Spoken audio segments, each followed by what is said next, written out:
future of Affinity is developing more than just the guys that are known as, jail record artists. It's more than just developing the core 30-40 people that have been with us for the last year or so.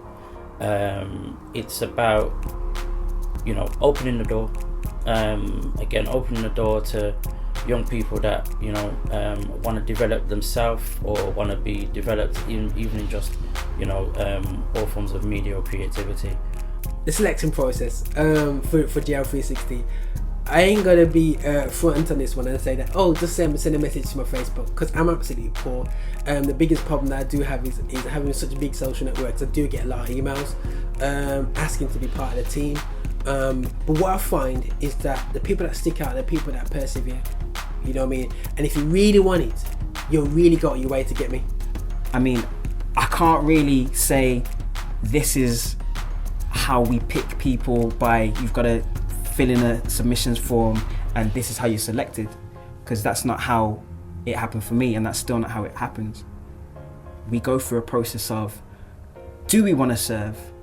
Is there something in us as people that can be developed and grown, that GL360 can develop and grow, that Affinity can invest in, if they can see that and they can find that, and the person who wants to be developed is willing to put in the work.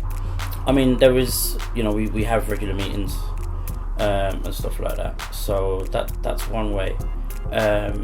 We like to emphasize the fact that we are one body of people, we are a team, and yes, we are a brother's keeper. So we try to meet regular, we try to contact each other regular. We basically treat each other as brothers and sisters, but also in a professional way, in terms of when it's time to knuckle down and do the work. We spur each other on. We make sure if one person gets something wrong, we'll say it in the best way we can, or even the other way. If someone does something good, we make sure that person's appreciated and that show.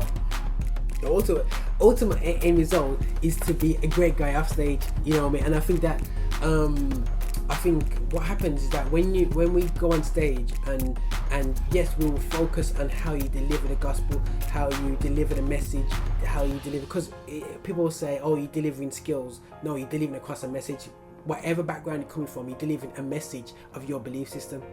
Now, for me, it's a case of you gotta back that up. The only way to back it up, you can't say one thing and do another. That throws people off. Listen, it's all over the news. This is not just about gospel artists. This is about you having to reflect what you say. That's why a lot of artists people don't respect, because they don't live what they chat. I'll be very honest and say that in the very early years, being a part of the group, sometimes it might have felt as if I was being overlooked for what I do. But I think for me the nicest and most humbling thing about doing what I do and being kind of like in the background is that people within the team, the younger guys within the team, respect a lot of what I do, respect the effort I have to put in. The company as an ethos has always been, even if you look at the early days of GL360, it has been here to serve. And the people who have given up their time willingly and freely to serve a greater purpose, because they believe in the ethos, they believe in the ethic, they believe in the end result, the end product of this process.